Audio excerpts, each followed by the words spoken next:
Feelings বা অনুভূতি মানুষ হিসেবে আমাদের অনুভূতির উপর নিয়ন্ত্রণ অনেক কম। আমরা যত পড়াশোনা করি, যত বেশি জানি, আমরা যেই বিষয়টা নিয়ন্ত্রণ করতে পারি সেটা হচ্ছে আমাদের আচরণ।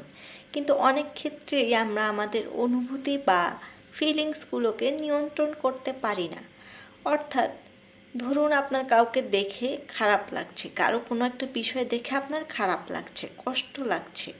আমরা অনেক ক্ষেত্রেই আসলে আইডেন্টিফাই করতে পারি না যে কারো একটা বিষয় দেখে আমার কেন কষ্ট লাগছে।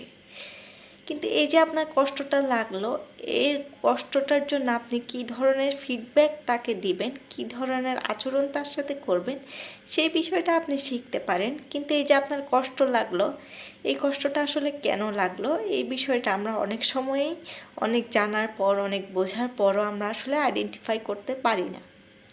যেমন এখানে যদি আমি বলি যে অনেক সময় দেখা যায় যে আমরা দেখছি যে কেউ অনেক বেশি উন্নতি করছে, কেউ অনেক বেশি ভালো করছে, সে আমার বন্ধু মহলে কেউ হতে পারে, অথবা সাধারণত ফেসবুক ফ্রেন্ড লিস্টে কেউ, যার সাথে আমার বন্ধুত্ব নেই কিন্তু সে আমার ফ্রেন্ড লিস্টে আছে, এমন কেউ, সে অনেক বেশি উন্নতি করছে, অনেক বেশি ভালো করছে। কোথায় জানি মনের একটা কোণে আমাদের একটু করে কষ্ট লাগে যে আসলে কেন জানি কষ্ট লাগে, এই বিষয়টা আসলে আমরা ফাইন্ড আউট করতে পারি না। কিন্তু এই যে আপনার কষ্টটা লাগলো, এটাকে আসলে আপনার অপরাধ বা আপনি কষ্ট পেলেন, এটার জন্য কি আপনি গিল্টি ফিল করবেন বা গিল্টি ফিলিং করা উচিত? আমার মতে এই যে আপনার কষ্টটা লাগলো, এটার জন্য আপনার গিল্টি হওয়া উচিত কিনা সেই বিষয়টা বাদ দিয়ে আপনি এই কষ্টটার জন্য তার প্রতি কেমন একটা ফিডব্যাক দিলেন, তার জন্য কেমন একটা শুভকামনা করলেন বা খারাপ কিছু চাইলেন, সেই বিষয়টার উপর আপনার গিল্টি ফিলিং করা উচিত।